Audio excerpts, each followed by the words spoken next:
Welcome back to the Midday News. Now the Midday Sports Roundup. Nicaragua 2-0 in their CONCACAF Nations League A Group 2 contest at the Estadio Nacional de Nicaragua in Managua on Thursday night. An own goal from Jose Quijano in the 32nd minute and a Romario Williams' 69th minute goal proved enough on the night for the Reggae Boyz. Williams, who was scoring his fourth goal for Jamaica, reflected on their performance afterwards. I thought it was a professional performance. Obviously coming into a tough environment, we knew what was at stake. Obviously with the points, and we just wanted to come out here and get a positive result, knowing that we have another game at home in a couple of days against Honduras.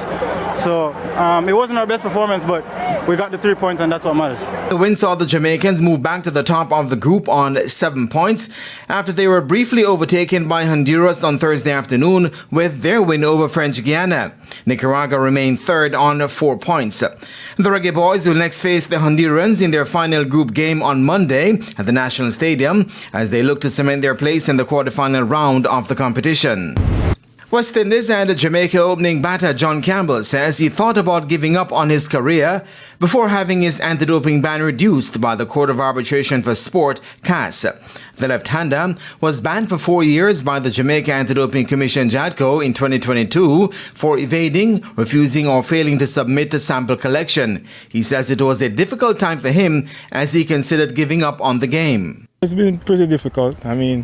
I grew up playing cricket, and I've been playing professionally for some years now. So for me, being away from the game in 2 years, it was really tough. It's good that I had family close to me, so even though it got tough, sometimes they supported me 100%. With his career on the line, Campbell says he spent a substantial amount of personal funds to fight his case. But he explains where he found the motivation and financial support. I have to give kudos to our Weeper. They definitely stuck with me throughout the entire process. And even when basically I thought of giving up, they told me to push through and that the appeal will go in our favor. So they always believe in our reduction, and they stuck with me. So I have to give thanks for them sticking through with me all through that period of time. The Sunshine Girls coaching staff say they are optimistic about the team's chances for the Fast 5 series set for November 9 to 10 in Christchurch, New Zealand. The Jamaicans have finished second on 3 occasions at the tournament: 2009, 2017 and 2018. There'll be 7 debutants in the team, and co-coach Nadia Hansen says once the girls get a feel of the tournament, they'll be very difficult to beat.